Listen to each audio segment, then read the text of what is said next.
किताब लिखते समय कोई लेखक नहीं जानता है कि वो किताब कितनी बिकी या कितनी बिकी है, इससे तय किया जाए कि वो अच्छी है या खराब है। मेरा मानना ये है कि अगर उसको पढ़ करके किसी एक शख्स को भी ये महसूस हुआ कि उसमें हमारे हिस्से की भी थोड़ी सी कहानी है, तो मुझे लग रहा है कि वो किताब फिर आपकी ज़िंदगी से बहुत करीब जुड़ जाता है।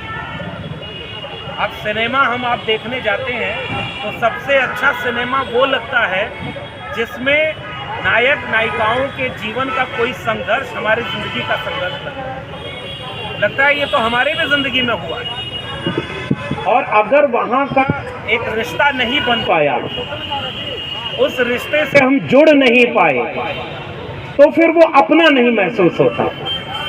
इसलिए मैं शुक्रिया अदा करूंगा उन 50,000 लोगों के जिन्होंने इस किताब को पढ़ते समय सैकड़ों फोन किए, मैसेज भेजे कि इस किताब में आपने हमारे हिस्से का भी सच कहा है। और ये किसी भी किताब के लिए सबसे बड़े पुरस्कार की तरह होता है।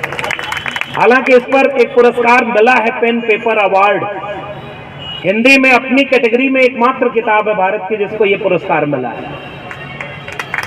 मैं फिर भी कह रहा हूं कि इन 50,000 किताबों के बिकने और किसी सम्मान या पुरस्कार के होने से ज्यादा बड़ा है कि मेरे समाज के लोगों में इस किताब को लेकर क्या चेतना पैठी। और आपने आखिर में जो सवाल का हिस्सा जोड़ा कि एक किसी के बनने, लेखक होने का सफर क्या होता है।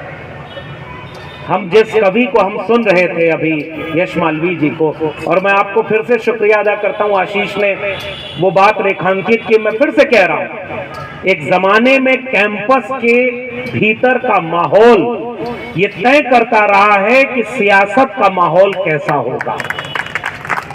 और कैंपस के भीतर की सबसे बुनियादी शर्त होती है संवाद।